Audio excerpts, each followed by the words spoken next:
नमस्कार। आज मैं सांचौर के गांव दाता के अंदर हूं और आपको एक प्रकृति का मनोरम दृश्य दिखाने वाला हूं, जिसकी अगर बात करें तो गांव की एक ऐसी सराहनीय पहल जिसके अंदर आप देख सकते हैं। अभी हमारे क्षेत्र के अंदर बाड़मेर और जैसलमेर जालौर के अंदर जिस तरीके से गर्मी का जो एक अगर बात करें तो जिस तरीके से लगातार है जो टेम्परेचर बढ़ता जा रहा, परंतु यहाँ के लोगों का एक नवाचार कहे या फिर एक नई शुरुआत कहे, बहुत ही बेहतरीन है। और यहाँ पर जो एक जो गायों की जो गोचर जमीन कहे या वहाँ सरा का जमीन है, जहाँ पर बहुत बेहतरीन तरीके से यहाँ पर तालाब बनाया गया है। और साथ में आप देख सकते हैं बाजरे की भी जो फसल कहे या बाजरी भी यहाँ पर बोई हुई है, और साथ में तालाब के लिए पानी भी है जिसमें पशु पक्षी आराम से जो विचरण कर रहे हैं। गायों के लिए उधर आप देख सकते हैं पीछे गौशाला भी है। तो ऐसी हर किसी गांव के अंदर पहल होनी चाहिए ताकि पशु पक्षियों के लिए भी कुछ हो सके, क्योंकि आज हम इंसान प्रत्येक चीज पर कब्जा कर रहे हैं, चाहे कोई भी हो, तो पशु पक्षी भी कहाँ जाएंगे। तो ऐसी हर कोई पर्यावरण के लिए पशु पक्षियों के लिए सहयोग की अपील या जरूरत होनी चाहिए। तो इस भामाशों की सहयोग की वजह से इतना बड़ा शानदार है जो गार्डन तैयार किए हुए हैं। यहाँ पर 400 से 450 यहाँ पर पौधे लगे हुए हैं। हमारे साथ में यहाँ के स्थानीय गाँव के यहाँ पर भामाश है जिन्होंने भी इस अगर बात करें यहाँ पर जो ये गार्डन बनाया हुआ है, इनमें भी इनकी बहुत सराहनीय भागीदारी है। राम राम शाह। सबों पहले आप मैं परिचय जानना चाहूँ।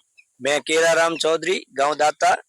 और ये अब जो भाई साहब आए हैं, तो हमने ये पिछले साल जब राजस्थान हरियाणा राजस्थान नाम से जब राजस्थान सरकार ने पहल की थी, तो हमने ये साथ साथ में गांव के सहयोग से प्राइवेट अपने हिसाब से 50 लोगों ने मिल करके इसमें तालाब का निर्माण करवाया और दूसरे गांव के सभी लोगों ने चंदा दिया जिससे ये पेड़ पौधे लगाए।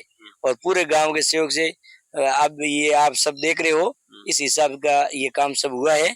और मेरे को लग रहा है कि भाई साहब की वजह से हजारों लोग देखेंगे और इससे प्रेरणा लेकर के और भी गांवों के अंदर पक्षियों के लिए, पशुओं के लिए, गायों के लिए जो भी सेवा होगी, तो यही अपने को सबके लिए फायदे की बात यही है। अच्छा, प्रकृति के लिए आज पशु पक्षियों के लिए जिस तरीके से यहाँ के आपके गांव की जो एक सराहनीय पहल है, इसको लेकर क्या संदेश देना चाहोगे? आज जो गर्मी के अंदर जिस तरीके से पशु पक्षी प्यासे रहते हैं, मरते हैं, परंतु जो आपकी ये पहल की गई है, पानी की भी सुविधा रखी है थोड़ी थोड़ी, जैसे बहुत बेहतरीन आपकी गौशाला की व्यवस्था भी बढ़िया है, तो ऐसी हर कोई गाँव के लोगों को क्या प्रोत्साहन करना चाहिए? वो तो गांव के सभी लोग जानकार है ही, लेकिन जो एक दूसरे को छोटी मोटी चीजें देख ले तो उनको और ज्यादा समझ में आ जाए। हमने हमारे गायों के लिए तो 15-20 साल से गौशाला चल रही थी और पानी की व्यवस्था सब बढ़िया थी, लेकिन पक्षियों के लिए थोड़ी हमारे को समझ में आया कि पक्षियों के लिए नहीं है। तो हमने ये तालाब बनाया जो एक प्राकृतिक तालाब है, इसमें कोई पक्का नहीं बनाया है, और तालाब की जमीन के अंदर ही तालाब बनाया ताकि मिट्टी यहाँ है और मिट्टी के अंदर पानी रुक जाए। तो यहाँ पे हमेशा ही पक्षियों का मेला लगा रहता है। और ये पास में हमने जो ये बाजरा लगाई इस वजह से लगाया है कि ताकि ये जो बारिश होगी तो ये जो नई पाल बनाई है ये धुपे नहीं, मतलब मजबूती के लिए लगाया है।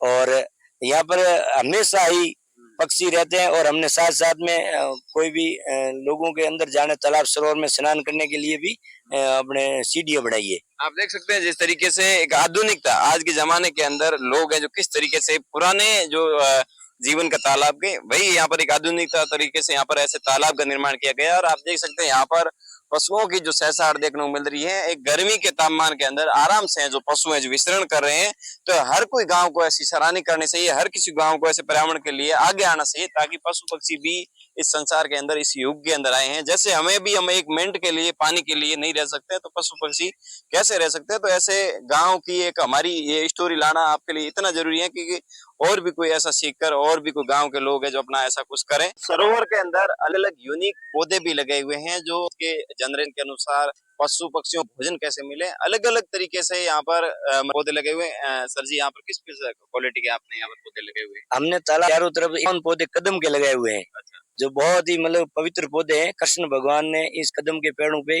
खेले कूदे हैं। अच्छा। उस वजह से हमको प्रेरणा मिली, इसलिए हमने कदम के पेड़ लगे। दूसरा हमने पीपल, वड, उम्र, नीम और ये पौधे लगाया कि इसमें पक्षियों को हमेशा मिले। इसके अंदर मान लो ये पौधा है, इस पौधे क्या खासियत है बताइए? ये उम्र का पौधा है। इसके अंदर ये बड़ा हो जाए 2-3 साल के बाद इसके ऊपर बीज आएंगे, तो पक्षियों के लिए, छोटे जीव जंतु के लिए हमेशा का खाना मिल जाएगा। अच्छा। ऐसा है कि पीपल है, बड़ है, ये सब पक्षियों के लिए लगाए हैं ताकि पक्षियों को भूखे। अच्छा। और पानी है। अच्छा, ये तालाब मतलब आपने कभी इसी साल या पिछले साल आपने? नहीं, ये पिछले साल बनाया। अब लगभग इनको 8-10 महीने हो गए हैं। 8-10 महीने हो गए, फिर भी मतलब इतने बड़े सब पेड़ पौधे दिख रहे हैं। हाँ, ये जो आपको दिख रहे 8-10 महीनों के पेड़ है। पिछले साल हरियाणा राजस्थान मिशन के बाद भी हमने लगाया था, बरसात पूरी हो गई थी अभी बरसात आना है, जिनको 7-8 महीनों के ये पेड़ है, इसमें 450 पेड़ है कुल। इसमें बड़ी मात्रा में हमने पीपल, वड, उमरा, ये कदम, नीम, इनके पसंद किए हैं, ताकि पक्षियों के लिए भी मिले और छाया भी मिले। यहाँ पर कोई व्यक्ति देखभाल करता है या फिर सारी ऑटोमेटिक सुविधा पानी की? नहीं, ये और पानी के लिए तो ड्रिप लगा रखी है और पानी अपने ट्यूबवेल से आता है, और दूसरी सेवा के लिए गांव के सभी लोग सेवा कर रहे हैं, और साथ में गौशाला में जो रहते हैं वो हमेशा देख रेख में रहते हैं। अच्छा, बिल्कुल देखिए बहुत ही बेहतरीन खूबसूरत दृश्य है। प्रकृति की जब एक महक देखने को मिलती है, प्रकृति की कुछ नई चीजें देखने को मिलती है, तो अपने आप के अंदर एक दिल की महक या को जो खुशी देखने को मिलती है, वो यहाँ आकर आप कभी अगर सांचौर में ये दाता हुआ आया हुआ है, और अगर आप भी इस दाता से कुछ सीखना चाहते हैं, इनका भी एक अलग मॉडल है इन गांव का, तो आप भी आइए और इस गांव को विजिट कीजिए, क्योंकि इस गांव की प्रशंसा करने के लिए हमारे पास कुछ शब्द नहीं है, क्योंकि यहाँ के लोगों का जो किसान है, यहाँ के लोग ज्यादातर, परंतु यहाँ के लोगों की जो एक सोच है, बहुत बेहतरीन सोच है, जो पर्यावरण के लिए बहुत कुछ आगे बया कर रही है। धन्यवाद।